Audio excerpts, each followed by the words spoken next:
এই ভিডিওতে আমরা এসএসসি ইংলিশ সেকেন্ড পেপার ৫ নং প্রশ্নের উত্তর দেওয়ার পদ্ধতি নিয়ে আলোচনা করব, যেখানে থাকে ট্যাগ কোয়েশ্চেন। ফার্স্টে তোমাদেরকে আমরা দেখাবো রুলস, এরপর কিন্তু আমরা দেখাবো বোর্ড কোয়েশ্চেন। তোমরা তো জানোই আমরা কিভাবে যেগুলো পড়াই। তোমাদেরকে প্রথমে আমরা তো রুল দেখাবোই উদাহরণ সহ, এরপরে কিন্তু আবার আমরা ওই যে বোর্ড কোয়েশ্চেন ওইগুলোও এরকমভাবে পড়াবো, সেগুলোর অনুবাদ দিয়ে দিব, সেগুলোর অ্যান্সার দিয়ে দিব, প্লাস যেই কারণে এখানে এই উত্তরটা হয়েছে ওইটার কারণ সহ আমরা লাইন বাই লাইন দিয়ে দেবো। এবং এরকম মোট 20টা করে প্রশ্ন কিন্তু আমরা তোমাদেরকে তৈরি করে দিয়েছি, এবং এই যে ডকুমেন্টটা এইটার লিঙ্ক সহ তোমাদেরকে আমরা দিয়ে দিব, যাতে করে আমরা পড়ানোর পর এটা বুঝে তোমরা নিজেরাও বুঝতে পারো, নিজেরাও পড়ে বুঝতে পারো এবং 5-এ 5 নাম্বার তুলতে পারো। এবং তোমাদেরকে গ্যারান্টি দিচ্ছি ইনশাল্লাহ 100-এ 100 তোমরা 5-এ 5 পাইবেই, যদি তোমরা আজকের এই ভিডিওটা খুব খেয়াল করে দেখো। তাহলে চলো আমরা ফার্স্টেই চলে যাই রুলসের মধ্যে, এরপর আমরা বোর্ড কোয়েশ্চেন সলভ করব।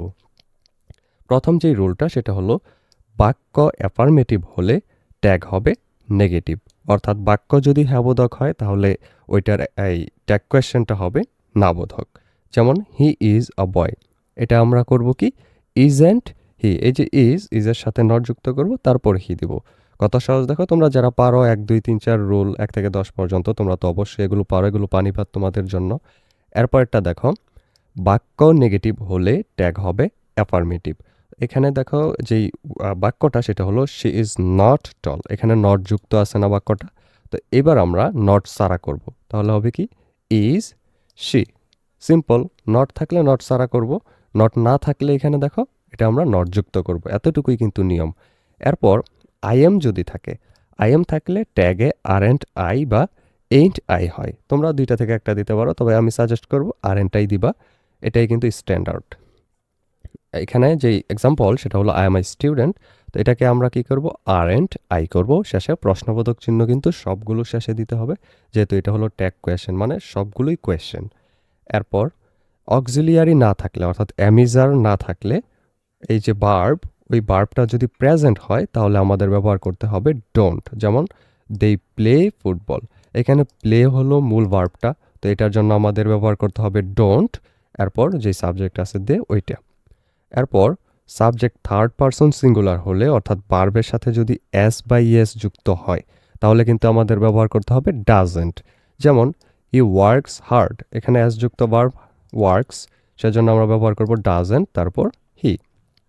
এরপর ভার্বটি পাস্ট টেন্স হলে ডিডেন্ট হয়, যেমন ইউ কল্ড মি, এখানে ইডি যুক্ত ভার্বটা, তাহলে আমরা বুঝতে পারতেছি এটা আছে হলো পাস্ট টেন্সে, সেজন্য আমরা দিব ডিডেন্ট, তারপর সাবজেক্ট ইউ, শেষে প্রশ্নবোধক চিহ্ন। তারপর ইংরেজি প্রথম ও দ্বিতীয় পত্র নিয়ে এখনো কি দুশ্চিন্তায় আছো? তাহলে এই সারপ্রাইজটি শুধুই তোমার জন্য।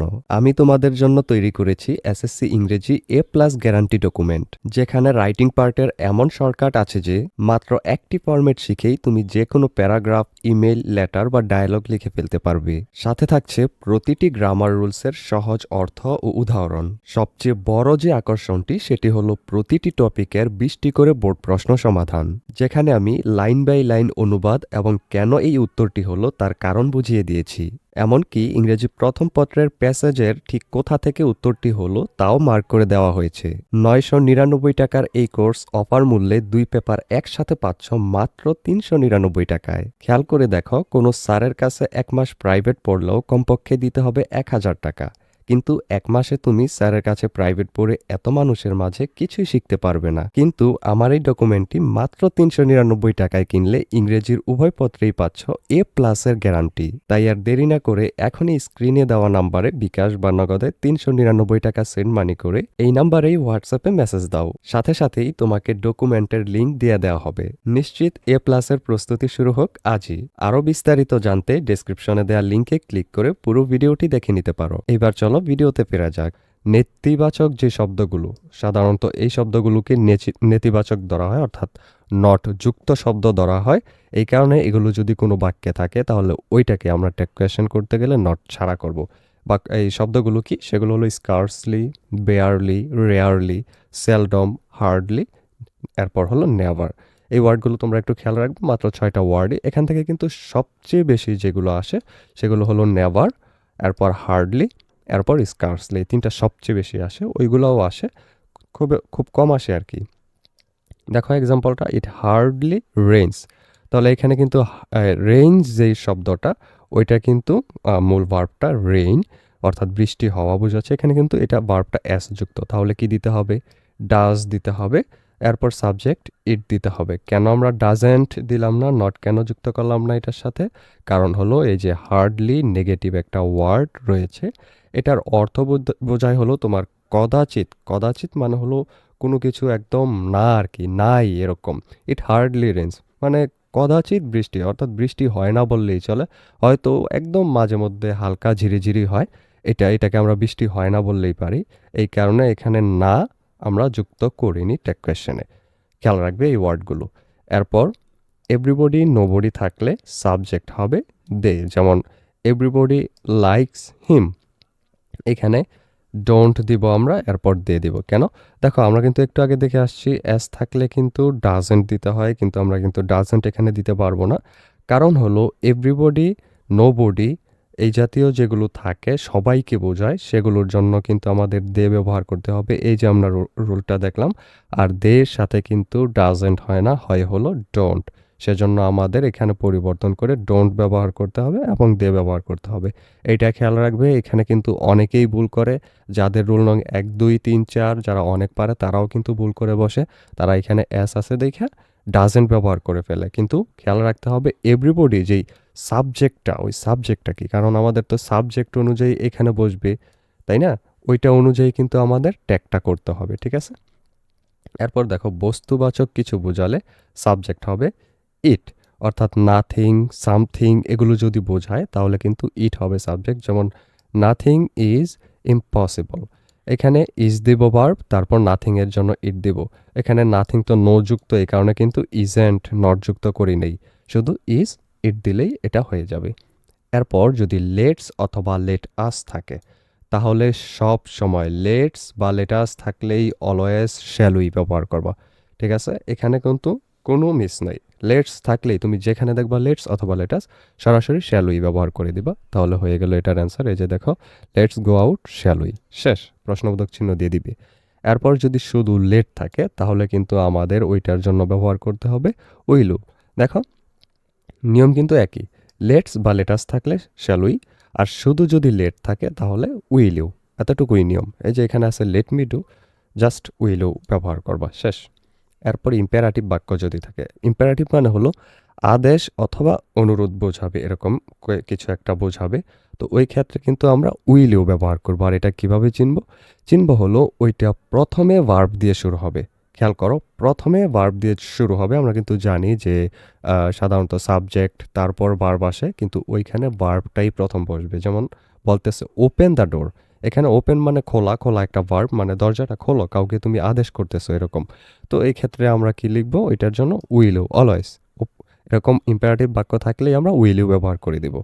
এরপর যদি নিষেধাজ্ঞা বোঝায়, যেরকম কোনো কিছু না করতে বলে কাউকে, এই যে একটা বাক্য don't run in the sun, অর্থাৎ সূর্যের মধ্যে হাঁটো না, রোদের মধ্যে হাঁটো না, এটা কিন্তু একটা ডোন্ট দিয়ে শুরু হয়েছে বাক্য এবং এটা একটা নিষেধাজ্ঞা।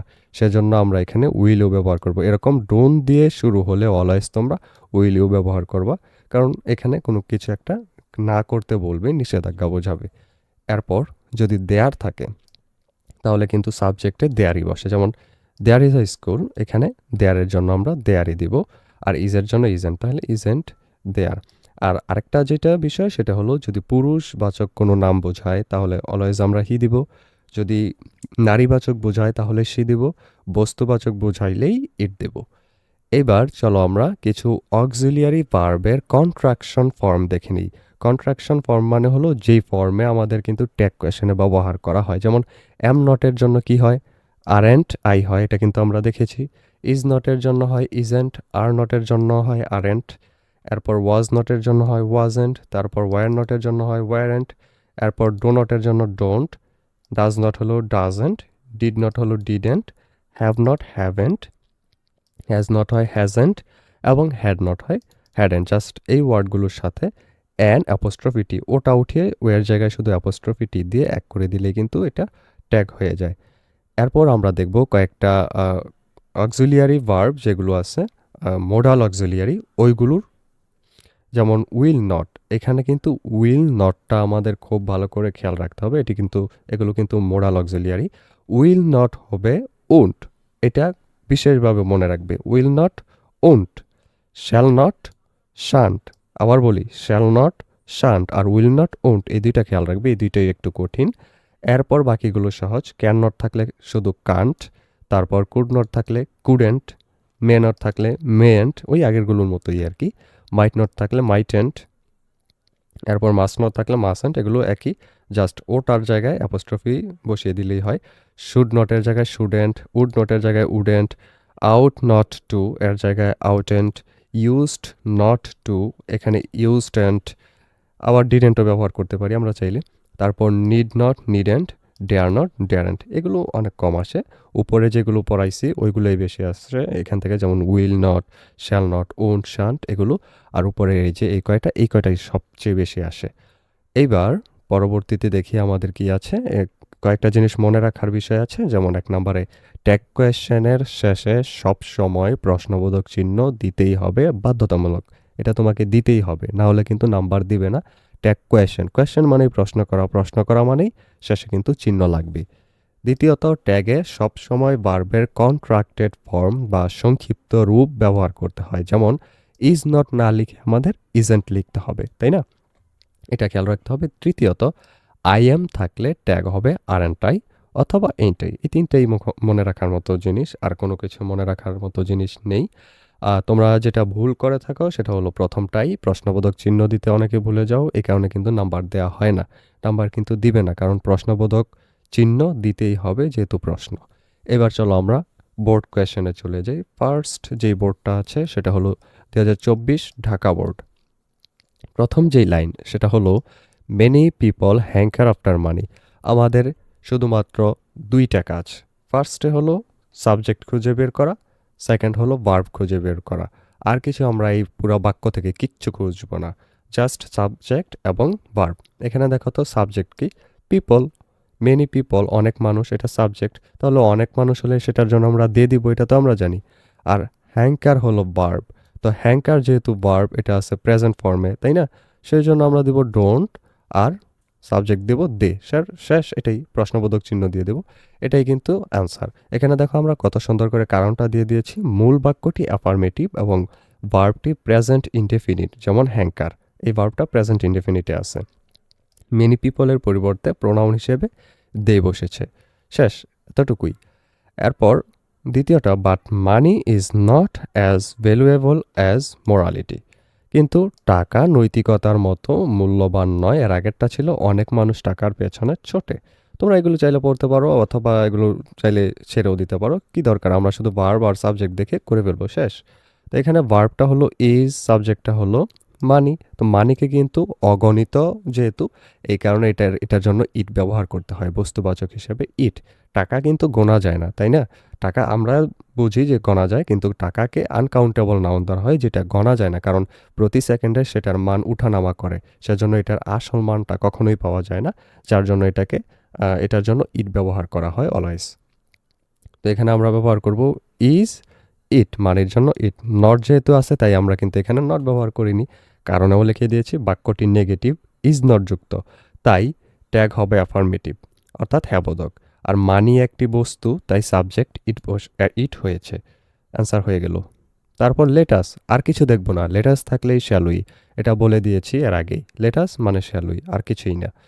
এরপর money can hardly bring happiness. দেখা তো এখানে কমন একটা নিয়ম পড়ছে কিনা, হার্ডলি কিন্তু দেখে আসছি আমরা নেগেটিভ অর্থাৎ নাবোধক বোঝায়, তাই এখানে বাক্যে আমাদের নট যুক্ত হবে না। ভার্বটা হলো ক্যান, মানি হলো মানি, ইট ব্যবহার হবে, তাহলে হবে ক্যান ইট। এই যে ক্যান ইট অ্যান্সার, এটাই অ্যান্সার। এরপর নাম্বার দেখো, so we should never have grid for money. এখানে শুড হলো ভার্ব এবং উই হলো আমাদের সাবজেক্ট, তাহলে আমরা লিখব শুড উই। নট কেন যুক্ত করলাম না, কারণ এখানে দেখো নেভার আছে, নো যুক্ত, তাই না? না বোধক আছে বাক্যটা, তাই আমরা এখানে নট যুক্ত করিনি, শুরুই দিয়ে দিয়েছি। তাহলে এটা হয়ে গেল আমাদের অ্যান্সার। এরকমভাবে দেখো আরও বোর্ড আছে, রাজশাহী বোর্ড 2024, এছাড়াও রয়েছে যশোর বোর্ড 2024, তারপর আরও অনেক বোর্ড আছে। আমরা তোমাদেরকে এরকম মোট 20টা বোর্ড সলভ করে দিয়েছি। সর্বশেষ যেই বোর্ডটা 20 নম্বরে, সেটা 21 নম্বরে, সেটা হলো যশোর বোর্ড 2022। তোমাদেরকে মোট আমরা 21টা বোর্ড সলভ করে দিয়েছি। তোমরা এই সবগুলো যদি একটু জাস্ট পড়ে নাও, ডকুমেন্টের লিঙ্কটা ডিসক্রিপশনে দেওয়া আছে, তাহলে এইখানে তোমাদেরকে 5-এ 5 পাওয়া ইনশাল্লাহ কেউ আটকাতে পারবে না। অ্যান্ড পরবর্তী ভিডিওতে কিন্তু আমরা এর পরে যেটা তোমাদের আছে সাফিক্স এবং প্রিফিক্স, ওইটার রুলস নিয়ে আলোচনা করব। সেই ভিডিওটা পেতে হলে অবশ্যই চ্যানেলটিকে সাবস্ক্রাইব করে রেখো।